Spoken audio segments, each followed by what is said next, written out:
শুধুমাত্র একদিক নয়, দুদিক থেকে অস্বস্তিতে এই সন্দীপ ঘোষ। শুধুমাত্র সিবিআই নয়, পাশাপাশি লালবাজারের তরফেও আজকে তলব করা হয়েছে সন্দীপ ঘোষকে।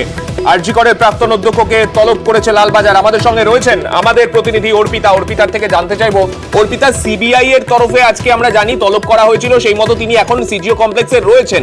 এবার তার লালবাজারে যাওয়ার প্রথমত সম্ভাবনা কতটা, আর তিনি যদি না যান লালবাজারে, সেক্ষেত্রে কলকাতা পুলিশ কি ভূমিকা নিতে পারে? দেখো, দুটো বিষয়, যে একদিকে এই আরজি করের যে মূল মামলা, সেই মামলাতে যেমন একদিকে সিজিও কমপ্লেক্সে তাকে ষষ্ঠবার তাকে তলব করে তাকে আজকে জিজ্ঞাসাবাদ শুরু হয়েছে, তেমনি সেটা 10টা থেকে সেই সময় ছিল এবং নির্ধারিত সময় তিনি আধ ঘন্টা আগে আসেন। দ্বিতীয়ত 12টার সময় যে তলব করা হয়েছে লালবাজারে, সেখানে উল্লেখযোগ্য যে নির্দেশটার নাম বারবার তিনি প্রকাশ্যে আনায় টালা থানায় 72 বিএনএস অ্যাক্টে একটি মামলা হয়, তার ভিত্তিতে তাকে আজকে তলব করা হয়েছে।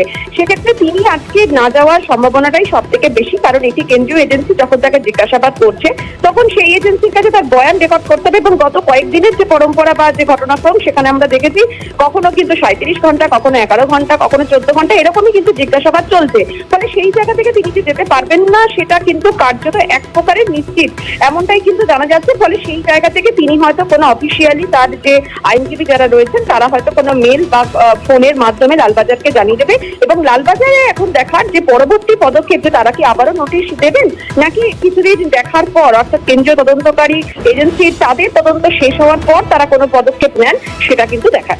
একেবারে ধন্যবাদ অর্পিতা।